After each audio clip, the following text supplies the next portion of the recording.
Birinchi qism ochish anglo-sakson. Ustav fondini qo'zg'almas qilishimiz kerak. O'sha paytda mavjud bo'lgan QMJlar uchun O'zbekiston mahsuloti cheklangan jamiyatlar juda ko'payib ketdi.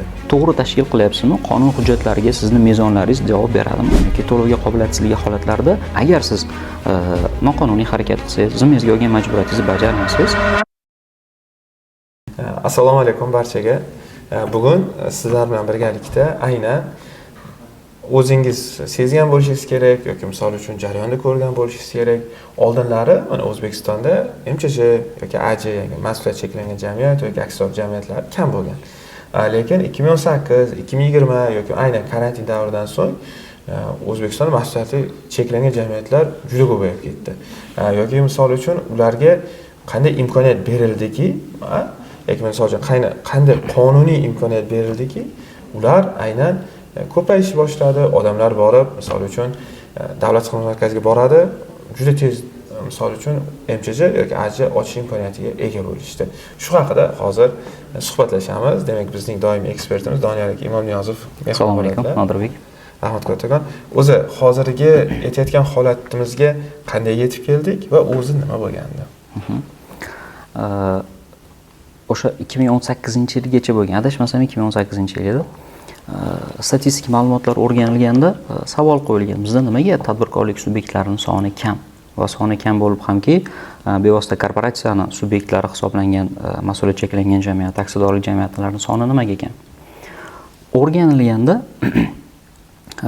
o'sha paytda Ustav fondiga nisbatan qo'yilgan me'yorni borligi aytilgan va 2018-yilgacha bo'lgan davrda adashmasam o'sha mas'uliyat cheklangan jamiyatlar uchun va o'sha paytda mavjud bo'lgan QMJlar uchun, qo'shimcha mas'uliyatli jamiyatlar uchun bazaviy hisoblash miqdori u paytdagi me'yor bo'yicha aytadigan bo'lsam eng kamoliy ish haqi deb yuritilgan. O'sha paytda ular uchun 40 baravar, aksiyadorlik jamiyatlar uchun birinchi bo'lgan 400 ming AQSh dollari va uni o'zbekchaga aylantirilgan 400 million so'm. O'rganilganda nimaga bu kam? Shu summani qo'yish qiyinchilik tug'diryapti. Bitta sabab sifatida ana shu narsani ko'rsatishgan. Ya'ni to'laqonli sabab emas, asosiy sabablardan bittasi shu edi. Ustav fondining miqdorini borligi. Nima qilamiz? O'zi mana rivojlangan ikkita huquqiy tizimni oladigan bo'lsak, Romano-German va anglo-sakson huquqi. Bu Ustav fondiga oid bo'lgan qoidalar Romano-German huquq tizimiga oid bo'lgan qoida. Nemislar, fransuzlar ana shunday me'yorni qo'ygan. Anglo-sakson huquq tizimida bo'ladigan bo'lsa, unaqa emas. Anglo-sakson huquq tizimida siz 1 funt sterling bilan yoki bo'lmasa 1 sent bilan yoki 1 dollar bilan siz bemalol o'sha yuridik shaxsni tashkil qilsangiz bo'laveradi. Bo'lib hamki korporatsiyaning subyekti hisoblangan MCJ, AJ ularda LTD yoki bo'lmasa LLC deb yuritiladi. Ana shularni tashkil qilsangiz bo'laveradi. Biz shu narsani qilsak bo'laveradimi? Bo'laveradi deyishgan. Va 2018-yildan o'sha Ustav fondiga nisbatan qo'yilgan talab olib tashlanyapti. Lekin aytib o'tishimiz kerak, hamma tadbirkorlik sohasiga ham emas. Banklarda, sug'urta tashkilotlarida va litsenziyalanadigan boshqa bir tashkilot faoliyat turlarida litsenziya talablari saqlanib qolyapti. Ustav fondiga nisbatan minimal talabni miqdori saqlanib qolyapti. Litsenziya talablarida, ruxsatnoma berish talablarida. Lekin umumiy olib qaraydigan bo'lsak, mana bu talab bekor qilinyapti va shuni natijasida qaysidir ma'noda bu ham impuls beradida. Siz qaysidir ma'noda to'g'ri bo'lishi mumkin bu narsa. Ya'ni o'sha paytni hisob-kitoblariga qaraganda 8 million qanchadir? 8 million 400 ming atrofida bo'lgan. O'sha summani siz qo'ymagunizcha Ustavga Ustav fondida shu summani belgilamagunizcha va 1 yil ichida bu summani shakllantira olmasangiz, faoliyatni to'xtatishingizga to'g'ri kelgan. Bo'lishi mumkin kichik tadbirkorlik subyektlari, misol uchun Paynetdir. Ko'p, aynan o'sha paytda ko'p bo'lgan. O'quv markazlari yoki bo'lmasa namoyxonalar. Bu qaysidir ma'noda mana yashirin iqtisodiyotni oshkor qilishga ham sababchi bo'lgan. Yutuqlari ko'p. Bu eng asosiy yutuqlardan bittasi o'sha noqonuniy tadbirkorlikni qonuniylashtirish bitta richak bo'lgan. Natijada tadbirkorlik subyektlari ro'yxatdan o'tyapti. Ustav fondiga nisbatan o'sha tadbirkorlikni istalgan keng sohasida. Navoiyxona deysizmi yoki sartaroshxona deysizmi, boshqa ko'plab usta fondiga nisbatan talab yo'q va ana endi bemalol siz uni faoliyatini tashkil qilsangiz bo'laveradi. Ro'yxatdan o'tmasdan noqonuniy ishlamaysiz, qonuniy ishlaysiz. Oqibatlar, misol uchun, noqonuniy ishlaganingizda kelib chiqadigan soliqdan sanksiyalar endi yo'q. Ishlasangiz bo'laveradi. Qaysidir ma'noda mana bu o'zini effektini beryapti va statistik ma'lumotlarni ko'radigan bo'lsak, karrasiga ko'payadi. Keyingi yillarda tadbirkorlik subyektlarining soni aynan ustav fondiga nisbatan talab bekor qilingan tashkiliy huquqiy shakllarda. Mezonlardan, asoslardan bittasini shu deb oladigan bo'lsak, yaxshi tomonlari aytib o'tganimizdek shunaqa. Keling, endi mana shu ikkinchi savol berib o'taman. Ya'ni qanaqa? O'zi aslida mana Ramana German huquq tizimida anglo-sakson o'zi aytib o'tdingiz, ya'ni 1 sent degan. Lekin o'zi mana anglo-saksondan ko'ra mana Ramana Germanda o'zi nega uni ustav fondi talab qilinardi? Yaxshi savol va kerakli bo'lgan savol. Mana ustav fondi tashkil etilishi nima uchun kerak? Nimaga qilinadi bu narsa? O'sha ikkita huquq tizimida yuridik shaxsning kreditorlarini huquqini himoya qilishning ikkita mexanizmi bor. Bu ex post kontrol yoki ex ante kontrol, ya'ni oldindan yoki keyin. Ramana German huquqi ex ante kontrolga asoslanadi. Anglo-saksonlar bo'lsa ex post kontrol orqali munosabatni tartibga soladi. Mazmuni nima? Deylik, munosabatga kirish jarayonida siz kreditorsiz, deylik, bitta tadbirkorlik subyektisiz, men bitta tadbirkorlik subyekti, MCJ yoki AJ. Men bilan shartnoma tuzishda birinchi o'rinda nimaga qaraysiz? Munosabatga kirishgandan keyin agar men zimmamga olgan majburiyatimni bajarmasam, siz haqqingizni qandaydir usulda undirib olish imkoniyatiga egamisiz yoki yo'qmi? Ustav fondi bevosita o'sha kreditorning huquqini himoya qiladigan mexanizm. Soddaroq aytadigan bo'lsak, bu kafolat. Ustav fondi aynan Ramana German huquq tizimida. Nemislarda agar siz MCJ tashkil qiladigan bo'lsangiz, 20 ming yevro qo'yishingiz kerak ustav fondiga. Qat'iy eng minimal summasi. Fransuzlarda ham shu 20 yoki 30 ming yevro. AJ tashkil qilmoqchi bo'lsangiz, eng minimal summa 50 ming yevro. Ikkalasida ham, ikkala davlatda ham, nemislarda ham, fransuzlarda ham xuddi shunday ishlaydi. Va u o'sha agar siz ertaga zimmangizga olgan majburiyatingizni bajarmay qolsangiz, kreditor aniq biladi. Aynan o'sha ustav fondidan o'zini manfaatini qanoatlantira olishni va o'shanga ishonib siz bilan shartnoma tuzadi, munosabatga kirishadi. Agar siz noqonuniy harakat qilsangiz, zimmangizga olgan majburiyatingizni bajarmasangiz va kreditor o'z-o'zidan ustav fondidagi miqdorga undiruvni qaratadi va o'zini manfaatini qanoatlantiradi. Inglizlar nima qiladi? Inglizlar anglo-sakson huquq tizimida korporativ parda degan tushuncha bor. Yuridik shaxs bilan jismoniy shaxsni alohida huquq subyekti sifatida ajratib turadigan parda. Va bu o'sha 1896-yilda Solomon Ltd case degan zo'r case bo'lgan. O'shandan keyin ingliz huquq tizimi yuridik shaxsni alohida huquq subyekti sifatida ko'rishni boshlagan. Va ana endi agar ingliz huquq tizimida siz munosabatga kirishdingiz, g'irrom yo'l bilan kreditorning manfaatlariga xilof harakat qildingiz. Mana bunday holatda endi ular nima qiladi? Korporativ pardani ko'taradi. Parda ko'tarilgandan keyin nima bo'ladi? Parda, korporativ parda ikkita subyektni alohida qilib ajratgan edi. Endi parda ko'tarilgandan keyin ikkita subyekt bitta. Va buni oqibatida kreditor aynan o'sha ta'sischilardan, muassislardan o'zini manfaatlarini undira oladi. O'zini talabini bevosita ularga qo'ya oladi endi va ularning mol-mulkidan bemalol talabini qanoatlantiradi. Ramana German huquqi aytdik, ex ante kontrol oldindan himoya qiladi. Inglizlar bo'lsa keyinroq. Nizo vujudga kelganda keyin ular himoya qiladi. Mana shunday. Rahmat kattakon javob uchun. Endi mana hurmatli kuzatuvchilar, sezgan bo'lsangiz, bizda ikki huquq tizimi, ya'ni biri bundan olingan. Ya'ni mana birinchi qism ochish anglo-saksondan yoki misol uchun keladigan oqibatlar Ramana Germandan. Demak, bizda hozirgi kunda qanday holat bo'lyapti buni atroflicha? Xo'p, hozirgi kunda va yaqin yillar davomida, yillardan keyin bizda aynan mana shu masalada korporativ nizolar anchagina ko'payib ketadi. o'zi 2018-yildan 2018-yildan keyingi davrda korporativ nizolarni aksariyat qismi o'sha masalaga borib taqalayotgandi. Lekin hozirgi kunga kelib bular yana ham ko'payapti. Keyingi yillarda agar biz bitta xatoni to'g'rilamasak, bitta o'zimizni o'sha oldingi qilgan ishimizni to'g'rilab qo'ymasak, bu nizolar karasiga ko'payib ketadi. Yana ham ko'proq bo'ladi. Sabab mana o'zingiz aytdingiz, bir qismini u yoqdan, bir qismini bu yoqdan oldik.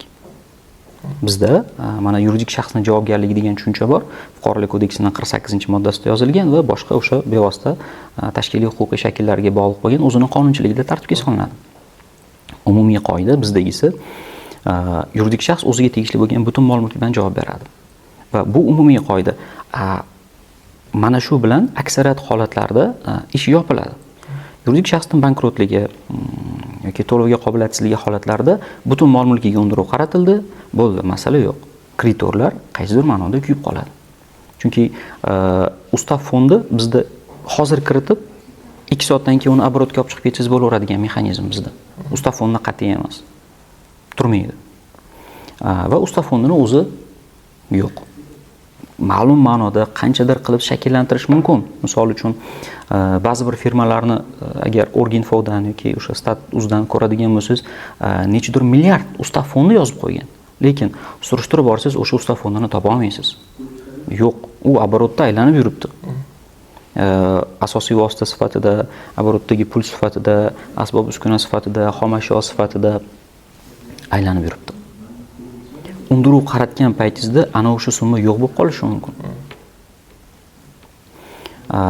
Va o'z-o'zidan kreditor bunday holatda tushib qoladi. Inglizlar o'sha narsani oldini olish uchun pardani ko'tarib, ikkalasini bitta shaxs deydi, undiruvni unga qarataveradi.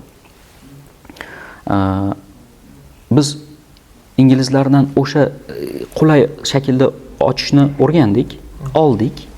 Hozirgi kunda mana o'zingiz ham yaxshi bilasiz, oshib ketsa yarim soat.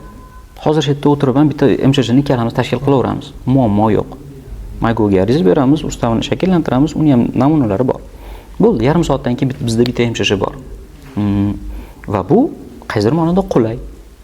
Ehtimol yaxshidir, lekin ikkinchi tomonda faqat biznesning sonini emas, u bilan munosabatga kirishadigan boshqa subyektlarni, kreditorlarni va albatta davlatni, nimaga? Chunki soliq munosabatlari bor bu joyda.